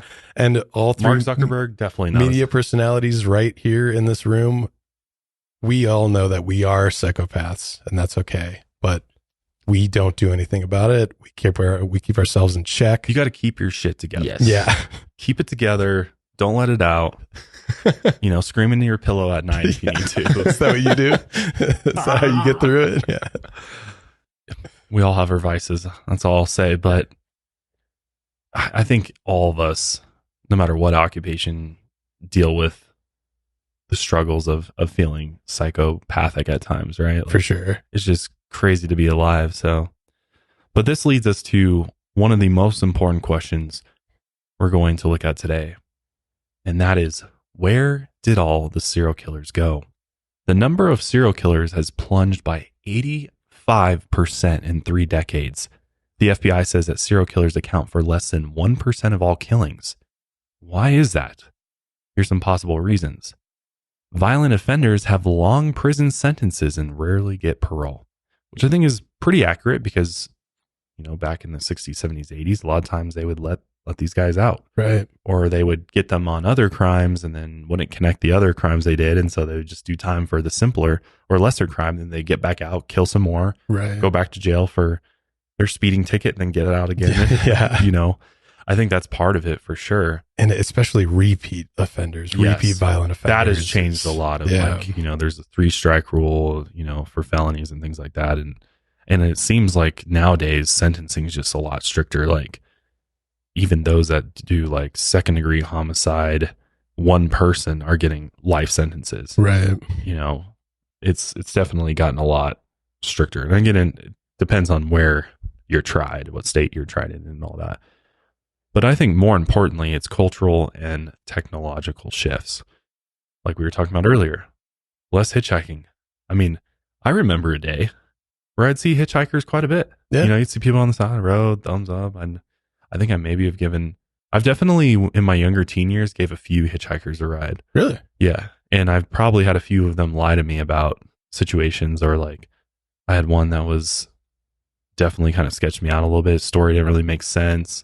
But then he told me he was a veteran and he like showed me his veteran's ID and he was like, he was like at a gas station and he said his family was like stranded on the side of the road, like miles away. And I was like, how the fuck did you get here then? But he was like, I need some money and I need you to drop me off over here. And I was like, it just didn't make sense. But I was like, he seems all right. Sounds like he was lying, but that doesn't mean he had like malicious intent. Yeah. Maybe he just really desperately needed to get somewhere, and he's like, probably the easiest way is just making up a story. And he was like about it. so insistent on like showing me his ID too. He was like, "See, I'm legit." That's kind of how you know they're lying a little bit. And I was right? like, "Oh, okay, veteran's ID. Probably didn't fake that." So yeah. So I ended up giving him a ride, and I think I emptied my wallet for him too. But I was also like, sometimes in those situations, you almost want to be like more cooperative and not. I was thinking, well, this could escalate, and what if he punches me and takes my wallet and runs or something? You know what I mean? Like, it could go south here. But it is always scary to like get some random person in your car, and that's a scary situation, I feel like. But you did live to tell the tale. Oh man, such a dangerous tale I lived there. But yeah, less hitchhiking, more helicopter parents like myself, apparently. But biggest thing is like there's fucking cameras everywhere. Big Brother, baby. Everywhere. Yeah, we're in a Big Brother world. Like, for real. Unless you live like in the boonies or something. Like if you live anywhere in the suburbs or city, like chances are you're on somebody's camera every day. Yeah, being watched. There's cameras in this office. I watch all of you every day. I knew it. Even when you go home. Just kidding. Don't do that. But I have cameras at my house. Don't come to my house because I got cameras inside and outside. Nice. I don't fuck around. Nice. I know who's around my house because it's honestly like the best form of security you can have, right? Is like seeing what's around you, and it's evidence. It's physical evidence that you can capture, and hopefully if something were to ever happen, it would lead to catching those individuals. Yeah. If something went down at your house, it would be like, look, I have evidence. This is clearly a 6'2" white male with a mullet. Yeah. I caught him at my residence, and I work with him too. His name is actually Austin. Here's his address. Let me pull up his paycheck here real quick. Yeah.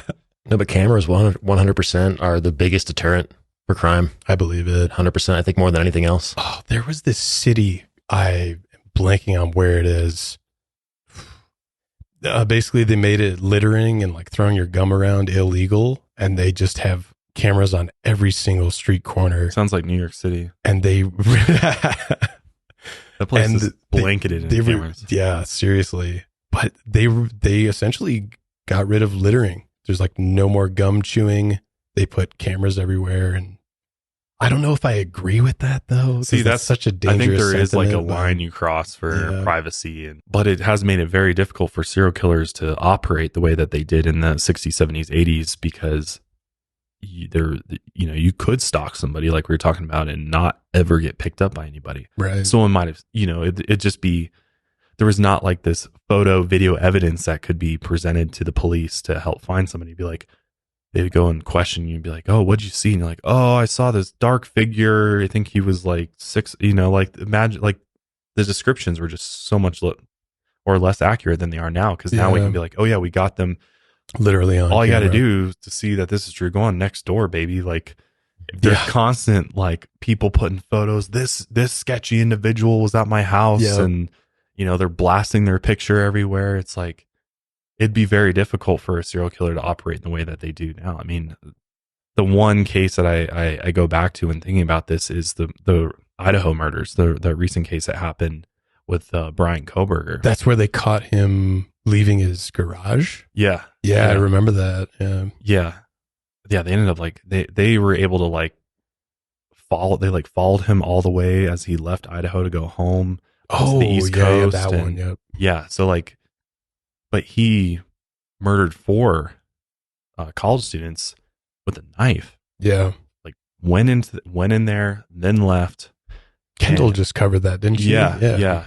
I'm not super well versed on it, so I apologize if I'm getting any details wrong. But he is also being looked at for a number of other unsolved crimes, potentially homicides as well. So there's a possibility Brian Kohberger could be a serial killer. I mean, he obviously murdered 4 people, but separate instances of killing others. Right. And what's interesting about Brian Kohberger is that when you look at him and you look at the dark triad and you look at the social or the serial killer trifecta, he fits in there perfectly. Yeah. He was literally a PhD student in criminology. He was literally studying this. Like he He did a number of like research projects on serial killers and stuff. Like he was deep into this, and clearly he was using his knowledge to his abilities. And luckily, because of technology and how well the police were able to kind of track him down and quickly, you know, it didn't continue to go on, or he wasn't able to kind of go on the run. And that's the thing too, is like you commit a homicide now and the police know about it, like you're going to get caught. Yeah, it's very difficult to just like disappear and completely go off the radar. Because like when I think about someone like Dean Corll and stuff, like people would see him driving around in his van, and it's just like it was a different, you know, people just wouldn't say things and they wouldn't like report things as much as they do now. Now anybody sees anything, they're like, I'm calling 911 right, because I thought this person did that. And and it might be too much so, because sometimes, you know, police take forever to get to things, but it is much harder to pull off murders like you could in the 60s, 70s, and 80s. And, you know, thank God they got Brian Koberger quickly, because who knows what else he would have done. But I'm very interested to see if he actually ends up getting tied to some other unsolved homicides, because he would be kind of the first serial killer in recent history with like a big profile around him. Yeah, absolutely. Because I'm trying to think, like there hasn't, since like the Golden State Killer was caught. Yeah, he was like the last big one, but he was dormant. I mean, he wasn't actually like killing for a long, he was just living his life. Yeah. When they caught him. I'm trying to think of any like big modern ones. Well, how many come to mind? In DNA, obviously that was like one of the biggest things with serial killers, is that they did not have the DNA technology that we do now. And had they had the technology, they would have solved many of these cases that are both unsolved and solved to this day much quicker if they could collect DNA, test it, do all of the genealogy stuff that we do now, and be able to actually trace it back to people and have the databases and everything. That would help quite a bit. But strange enough, as serial killers have declined, so have solved murder cases. In 1965, the homicide clearance rate was 91%. In 2017, it was only 61.6%. That's what's wild. And why is that? Yeah, like 2 out of 3 are being solved out here. So some experts believe that serial killers are responsible for many of the unsolved cases, and there are about 2,100 unidentified serial killers out there. Some think there are more, like even 3,000 or 4,000. So for example, Samuel Little, a lesser known serial killer, was linked to 60 homicides, but he claims he killed 33 more. Which, does this account for the number of unsolved cases? Like, because almost every serial killer is like, how many of them have told us absolutely everything? And, or do they remember everything that they've done? And there's many of them that have confirmed killings, but then there's like, well, it could be up to 100. You know, we don't even know. Yeah. And it also asks the question, like, okay, if the homicide clearance rate was 91%, maybe it was only that high because there were only so many crimes reported. Yeah. And if you tie that back to living in a surveillance state, it's kind of like maybe now we're more aware of crimes happening, but less can be solved. It doesn't necessarily mean that there are more or less serial killers out there, but it does raise the question, are they just getting smarter? Yeah. I think increased expertise is absolutely a thing. I also think it's priorities that the police have.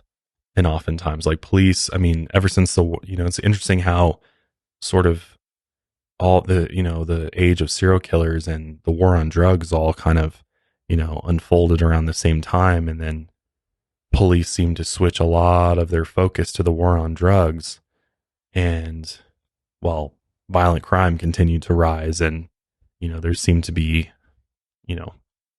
not as much resources going to solving murders. And I think that's still in play to this day. I think a lot of police departments just don't have the right priorities. I think a lot of them focus on the wrong things, and homicide cases just don't have enough resources to them. There's so many of them that there's just not enough trained individuals to solve those cases. And it's also harder to solve them now because people are smarter, and maybe it's because they know more about the process. They know more about how to hide. I mean, we have the internet, and how many killers go and Google stuff on the internet. How do I clean up a crime scene? How do I clean up blood? How do I make sure I don't leave DNA on stuff? And so I think it's like another multi-layered answer. Right? Yeah. Like, they're smarter. Police are not necessarily dumber, but there's less of them for the amount of crime that there is. And there's just more people on the planet. I mean, our population continues to rise. So obviously there's just more people, more crime. And I mean, you look at police in many areas and they're understaffed, undertrained. You know, they don't have I mean, if you look at the entry level for a police officer, it's very, very low, and pay is very, very low. And so I think a lot of that factors into it as well. Like, imagine if you had, you know, all these criminologists that were also cops and detectives and had this extensive education and background and experience in the mind of in psychology of a criminal, and they were all working in police departments around us. Well, they'd have to be paid a lot more, which they don't have the budget for that. But would the crime rate be different? Would the, you know, homicide, you know, rates as far as cases solved be higher or not? I think it would be higher. Same, I agree. I think it's just a multi-layered. Yeah. More competent detectives for sure. Which obviously there's other reasons for why unsolved cases have continued to rise. There's growing social isolation, which we were kind of talking about the opposite of that earlier. But there's also, even with the age of technology and the internet, it's also easier to isolate yourself. Yeah. Because you can get everything from your phone. Yeah. I mean, we all do this. We all go out in public, and rather than chat it up with people in public, we'll be on our phone, right? Like, first thing I do when I go into an elevator is look down at my phone. Like, nobody's like making eye contact. Like, I mean, some people do. Some people are still like, hey, how's it going? You know, whatever. But like most of us, I would say our phone is it's like a pacifier. Right. Yeah. It's literally like an adult pacifier. It's like, give me my binky right now. Yeah. Right. It's also like a passive aggressive way to maybe or maybe not, but just to tell people like, don't talk to me. Yeah, You it's know, like you a just pull signal. it It's out and like, be like, I'm on my phone, so don't even try to yeah, make it's conversation. kind of like you can isolate yourself outside. Yeah, you know? even in public. Yeah, You can be surrounded by people, but yet be so isolated. yeah, That's crazy. That's the world we're in. Greater geographic mobility. It's a lot harder to connect the dots across different jurisdictions, and serial killers often kill complete strangers. And it's a lot easier to get around these days.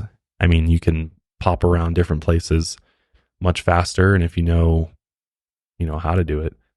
And I said we'd bring back one of the professions was truck drivers. Yeah. I said that's still kind of relevant today because supposedly long haul truck driving is a perfect profession for serial killing, especially you're crossing state lines. They found like 750 victims have appeared near highways with 450 suspects, most of them truck drivers. So if you think of that as a profession, yeah, literally perfect for serial killing. Yeah, we were just talking about this on Mile Higher when talking about a missing, murdered Indigenous women. It's like a huge epidemic. Canada, United States, all over the place. And what you find is a lot of these Indigenous women, live on reservations or near reservations, and where are these reservations located? Near interstate highways, and they're often small towns, and there's truck stops and people coming through, and women are they disappear, and then they're found dead, or they're never found at all. Yeah. And it's at such a high level that you're like, something's going on here. There's just something very wrong about this. It doesn't make any sense. And I'm like, obviously they're easy targets. I mean, they're a minority, and the police definitely don't care about them. And, if you're a serial killer and you're a truck driver, that's like a perfect opportunity for you to drive through, do the crime, and then leave. Yeah. And they'll never connect it. Especially if you understand DNA and everything else, like, it's another multi-layered issue. But yeah, I absolutely think the serial killers are probably, a number of them are truck drivers, are in that industry. Seems like it would line up perfectly with that profession. just because you are so transient and moving across state lines and jurisdictions, it's much harder to track somebody that way even today. Yeah. Even with all the databases that we have and stuff. If you've never been caught, then you're not going to show up. Right. And crimes are harder to connect in different geographical areas. That's just how it goes, you know? Yeah. Yeah.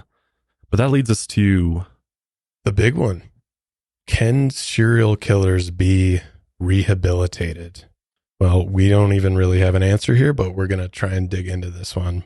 So serial killers prioritize rewards in decision making. Consequences are often little or no value to serial killers. Research suggests that brains and neuronal activity of people with psychopathy are different from those of typical people. Makes sense. In the future, drugs might be able to rehabilitate psychopaths by controlling neurons in specific brain regions. Unfortunately, we don't really have that today. And the problem is most convicted serial killers will never get out of prison, so we have no way to track the data of if they're actually rehabilitated. Some of the released serial killers were deemed, quote, insane or an, quote, unwilling accomplice. So there's basically no evidence of a serial killer really truly being rehabilitated, being released, and then going back and living a quiet life. It's just, one, it doesn't happen, and two, it's just very rare to come across. It'd be a big chance to take. Yeah, exactly. Imagine no one if would you want did to do that and they went out and killed more people. Yeah. People would be up in arms. Most of the time, like we were saying, especially repeat violent offenders, it's very hard to see the light of day ever again. But we do have some examples of serial killers being released. There was a 1968 case of Mary Bell, an 11-year-old who strangled a 3-year-old boy and a 4-year-old boy. So she was only 11 years old at the time, still a minor. And she did it, quote, solely for the pleasure and excitement of killing. She was given a life sentence and was described as having a, quote, psychopathic disorder. In 1980, when she was 23, she was released. Her release was rough at first, but she eventually settled into life outside of prison. She changed her name 3 times and a daughter in 1984 and became a grandmother in 2009. An unnamed source said that she still felt remorse for her crimes. She has been happy at times, but she once said she was, quote, imprisoned by guilt and remorse. So one of the things I'm thinking of in this particular case is the fact that she is 11 years old. She's 11, right? So very, very young. And that's another very controversial subject of like, should children be tried as adults? Should she have ever received a life sentence, even, in these circumstances? Or at this young of an age, is there still a chance for them to lead a positive life and, do good? Yeah. Like, is that like, that's it for them? I do think at 11 years old, you're much more malleable. You're not really set in stone by that age. No. So I do think there's way more of a chance for an 11-year-old who did something horrific to come back and be rehabilitated. What do you think, Daniel? No. Simple. Right to a the few point. words. No. Yes, she was 11 years old at the time, and you are still a child. And even just from my experience of growing up, you can be a completely different person from when you are as a kid. But I don't think that even being 11 years old, the fact that they strangled a 3 and a 4-year-old boy solely for the pleasure and excitement of killing, that person, regardless of age, does not belong in civilized society anymore. Now, whether they should spend the rest of their life in prison, I don't know, but they should be separated from society for the rest of their life. They took the lives of 2 innocent people. They shouldn't be able to live the rest of their life in any way, shape, or form. You think more so just for the sake of the victim's family, or just because you don't actually think that they can return? I think maybe at 11 you could be rehabilitated by the time you're, in your mid 20s, but I also don't think that's a chance worth taking, especially since in this case they did it solely for the pleasure and excitement of doing it. Yeah. I think that at that point that person is too far gone. It's not worth the risk. I know it's harsh, but so is strangling children. I mean, well, yeah, I mean, you robbed two kids of having a full life. I mean, who knows what they would have done and who they would have been. Yeah, I tend to agree with you, and I think it's difficult because obviously at 11 years old, like you said, there's still opportunity to, you're not fully developed yet. I think once you get to hit like 15, 16, like your views are kind of more developed. You're able to think, you're much more mature, both mentally and physically, that I would have a, much larger issue at that age. But I agree. I think there's a big risk in allowing somebody like this just free in society. Like, if anything, do I think they should be locked in a cell 23 hours a day and, have this, despite what they did, they were a kid. I think, could they somehow contribute to society in a way that doesn't put others at risk? Yeah. Right. And that's what's difficult, is like, if you look at it through the lens of our, she did do that, right? Right. She went on, had a kid, had grandchildren. And so this is a case where like that actually did and that's occur. the thing. And that's the thing, is like, this is one case of where it worked out for the better. And it's like, if we were to just base everything off this one case, yeah, we might have gotten lucky this time, but how many more times are we going to get lucky with somebody in a similar circumstance? And I think that's what you're saying, is like the risk, if we were to just be like, oh yeah, if you're under 13 years old and you kill somebody, then, you'll do some time for it, but eventually you'll get out and be able to just go back to normal society and be fine. But I think it's alarming that they did it for pleasure and excitement, because I mean, to me, that's like a deeper psychological issue that might be something, we don't know the full history of the individual, so we don't know what what they went through earlier on in their life. But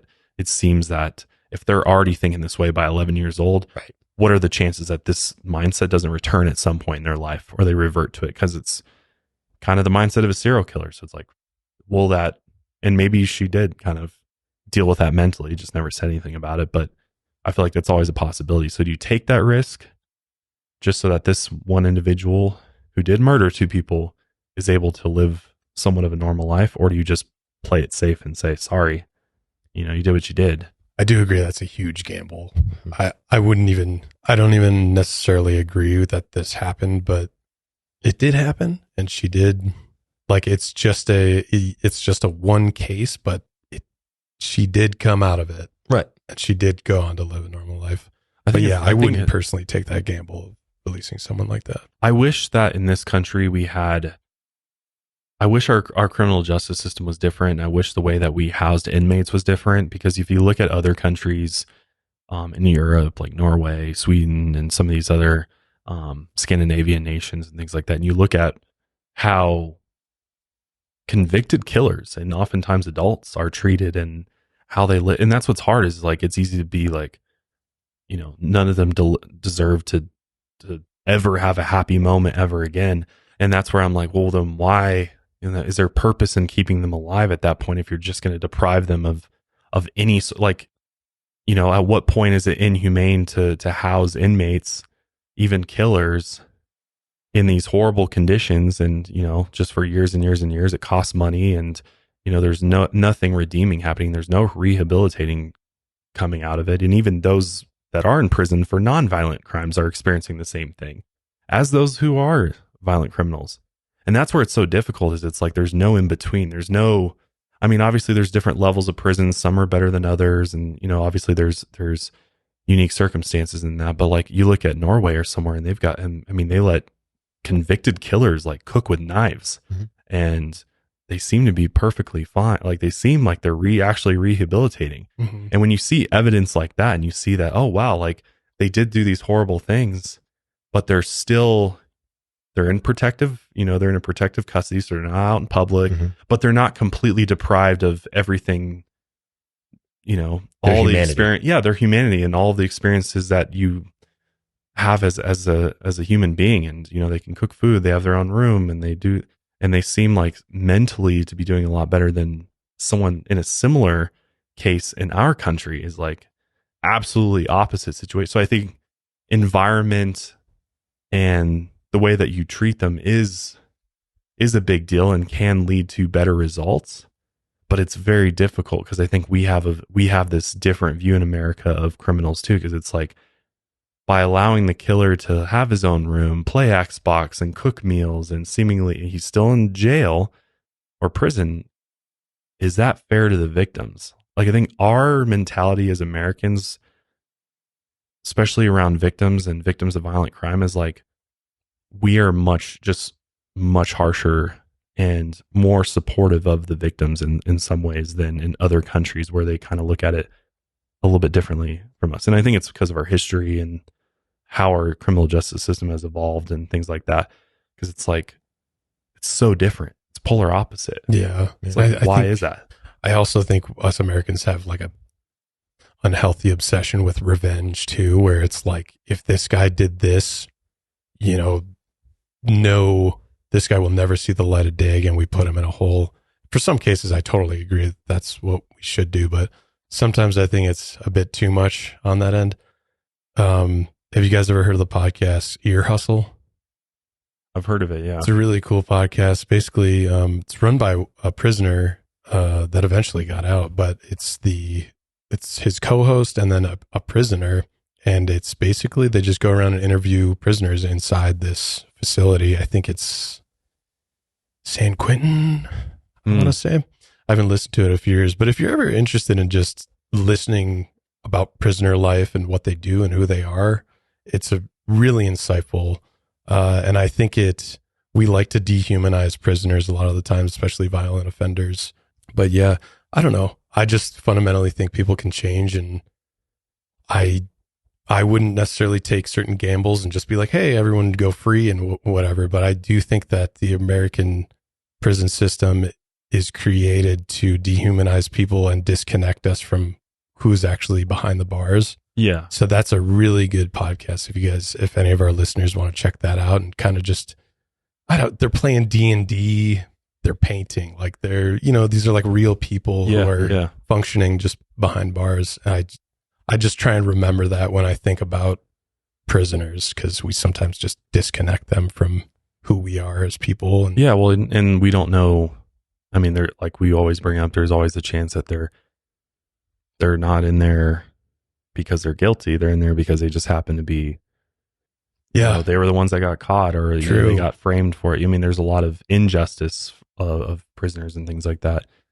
And in some of those situations, it's like, we don't always know the circumstances of the violent offenders. It's difficult, because then you start getting into a moral issue and things like that. But then you look at it morally and even from a religious perspective, and it's like, well, according to pretty much all the religions, like, forgiveness is like at the forefront of good deeds that you can do as a human being, and forgive your enemy, right? Yeah. And like, you often see, even in some of the most heinous crimes ever committed, like, the families of the loved ones end up forgiving the killer, because it is more healing for them to let go of that anger and hatred. And a lot of prisons run those programs too. And I'm pretty sure they talk about it in Ear Hustle, where they bring in family and they get to kind of just dish things out and apologize and talk about things. And I think that can be powerful, And I think a lot of those situations are more for people that didn't commit premeditated murder. What I mean, it was more just in the moment kind of thing, right? Where they're not, they weren't. It was a reaction instead of a planned attack. Yeah, serial killers will never be a part of that program. Exactly. Yeah. So I think we're kind of getting away from the serial killer aspect and more just a blanket of absolutely violent crime. Yes. Thank you for clarifying that, because we did get way off of like serial killers. You're too far gone. There is no hope for a serial killer, because even like the examples that you put in here. Yeah, here we could do another one. Here's a brutal one. 1973, David McGreevy. This was in the UK. He brutally murdered 3 children, ages 2, 4, and 9, and he impaled the bodies on a neighbor's fence post. Supposedly, he killed them because they wouldn't stop crying. He was later released on parole in June 2019. A psychiatrist confirmed that he was no longer a threat to the public, defending, quote, his improved self-control and the fact that Mr. McGreevy has learned to remain calm in stressful situations, end quote. He's now free to live in the UK under strict conditions. It's been almost 4 years. And as far as we know, he hasn't killed anyone since. In 2007, Somkid Pumpuung was dubbed the, quote, Jack the Ripper of Thailand for killing 5 women in cold blood.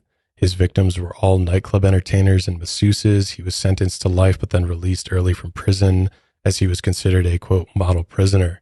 Just 7 months after his release, he murdered a hotel maid. He had managed to start a relationship with her by telling her he was a lawyer. She allowed him to move into her apartment, and he killed her in cold blood. He was finally rearrested after 2 students recognized him on a train, and now he'll most likely stay behind bars for the rest of his life. So in cases like that, people, that's kind of what we think will happen. See that, and that's the thing is, like, how do you analyze each of those cases? Yeah. You can't even analyze them the same. Right. You can't Yeah, even be they're like, two totally different. Everybody deserves the same chance. Well, if you take that chance, you're probably going to lose more often than not. So it's like, it's difficult because one individual might be okay, but then the next 3 are going to go out and do the shit all over again. So it's like, I think with especially, multi-murder, mass homicide, serial killers, I just don't think you take that chance. Like you just can't. Yeah. Because there's always that chance. I mean, and just think about what kind of trauma that caused, like the trauma created from killing people. Yeah. And multiple people, especially. It's like that. I'm sure that's not, you don't just shake that off and then go back to living normally. Yeah. I mean, that's always going to be with you. And could that lead you, down a path where you do the same thing over and over again? So it might be a question we literally can't answer. I don't think it is. To be rehabilitated, because we would just never as a society want to take that chance of releasing someone to even begin to understand if they ever can be rehabilitated. So yeah. Well, and it's like that's a good point. Our episode on Vince Lee and the Greyhound bus, and the fact that the Canadian government's like, oh yeah, we rehabilitated him, he's good to go. And this guy was like, he murdered this poor young man in cold blood and did completely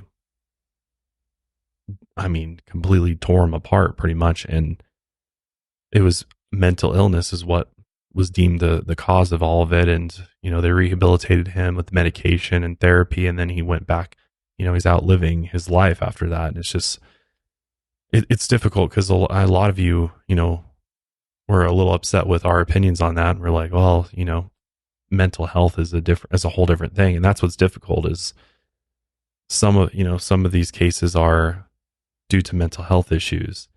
And, maybe you treat that differently than from somebody who has no history of mental health issues, who's just a brutal killer. But then it's like, how do you know? It's like, how do you know either way if they truly have mental health issues versus they're just evil or something like that?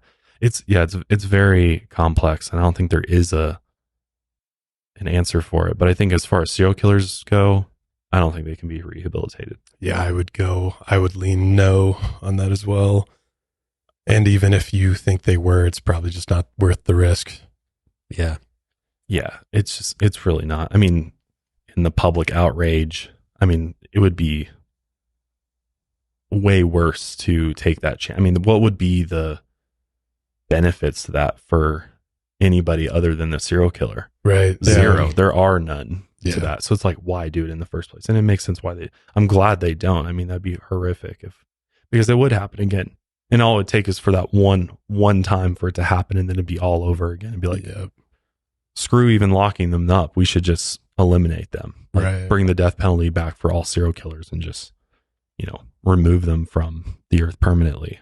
There's just so many questions we won't have answers to definitively. And like I was saying, there's no clear-cut definition of what is a serial killer. It's kind of this vast, multifaceted topic that it's a largely undiscovered field, I guess, to some extent. Like you mentioned earlier, I think most of what we know about serial killers comes from the interviews we've conducted with them. Right. Yeah. It's not like it's not like we've sat back and been able to see the serial killer in the wild, so to speak. That's kind of a weird way to say it, but like, you know what I mean? Out there doing their thing without intervening and actually seeing how they go about and do things. Oftentimes it's just secondhand, right? It's like, it's either secondhand or it's them recalling memories later on. And it's like, how accurate are those stories? how accurate are those depictions of what they did? I mean, I presume they're pretty accurate because I can imagine their head is just, I mean, can imagine the images and things that run through their head all the time. But at the same time, like when we watch some of those interviews with Jeffrey Dahmer, especially, and Ed Kemper, I just have to wonder, I'm like, how much of what they're saying is actually true? Yeah. And how much of it is them after the fact, now that they're in prison and there's nothing else they can do, that they're just trying to sort of like save face with society and be like, well, I know I'm a fucked up person, but you know, there's kind of logical reasons for why I did what I did, and here they are. Or is there truth to those things? Like, and I think it's such a blend, and it's so hard to say. I don't think you can say definitively. Like, yeah, and like especially Ed Kemper, where it's like, okay, if a lot of his rage and revenge was circled around his mother, well, we can't even interview his mother. She's gone now, right? Right. So we really don't have any definitive proof. We can't even necessarily verify all the things that he was saying about his childhood, et cetera, et cetera. So, I mean, we do know that those who, like, I'm thinking of children of serial killers, of how hard it is to reconcile that. You know, your one image is your father, and maybe you did have some good memories with them and they seem completely normal to you, but then in actuality, they're these complete monsters. Yeah. And I honestly feel absolutely horrible for not only victims and their families of serial killers, but the families of the serial killer themselves, because I mean, completely destroys the family. Yeah. The legacy of that family, the children. I don't even know how you would wrap your head around. You know, and just your distortion of reality at that point would be ridiculous. If just imagine if your parent one day, it was found out some horrific secret about them that you had no idea that had been going on for decades and decades. You know, I would lose the ability to trust in general anything, right? Yeah. Serial killers are, I mean, it's this mysterious, like, subgenre of true crime that I think will never leave our minds. Like, it'll never, this interest and intrigue of like learning about them and knowing what they did is like, I don't think will ever go away. I mean, as long as there are serial killers, I think people will be interested in learning about them and trying to understand. Cause it's like, it's really this, it's almost like bigger than life itself. It almost seems like this movie like thing. It's like hard to wrap your head around the fact that this is real, actually really happened or is happening. I mean, I keep going back that there are 200 serial killers in the United States right now, and maybe more. Yeah. Based on statistics. And if any of that's true, that's pretty terrifying to think about. But it's like, do we all live in fear of a serial killer like coming after us? No, most of us just live our lives and kind of push it. I know once we leave this room, we kind of like, all right, we got to de-stress, cleanse the mind. And yeah, Danny and I go crack a million jokes to each other to get happy again. Exactly. Because, I mean, nobody wants to live in constant fear of something, but I do think there are benefits to learning about it, and just, knowledge is power, I feel like. So the more you know, you never know. You might help you out in a situation or give you a little piece of advice that you might not, otherwise have. That's ultimately why I listen to it. I mean, there's not really any other redeeming qualities of learning about what serial killers do, especially when they show up in your dreams. And I mean, I've been chased many a times by a killer in my dreams. Oh yeah. And those are some of my most frightening dreams that I have. And I always get away, but they're always kind of like right there. You know what I mean? And I never can see what they look like either. Yeah, I was going to ask, do you know what they look like? No, they never have like a face, which is weird. They're always like just dark. So they may not even be human killers. I mean, you guys know my beef with demons. Oh man, It'd just be a bunch of demons running after me. But yeah, with that being said, we could go. I mean, we're already got almost 3 hours deep into the serial killer episode. You could talk hours on this topic. Yeah. It would be great to one day be able to get somebody who is an expert in this field, who actually studies serial killers, on the show and talk to them and get their like an expert's opinion on it. I love that. Who, you know, we're just a bunch of dudes that did some research on serial killers. Yeah. What do we know at the end of the day? So obviously take everything we say with a grain of salt. And, you know, these are our personal opinions on this subject, but we want to know your thoughts, of course, on many of the questions that we asked today. So make sure you are subscribed on YouTube. You can leave comments. Join us for the live premiere Fridays at 12:30 on YouTube. You can also watch the show on Spotify. And yeah, we'll see you guys next week with another episode of Lights Out. Until then, lights out, everybody.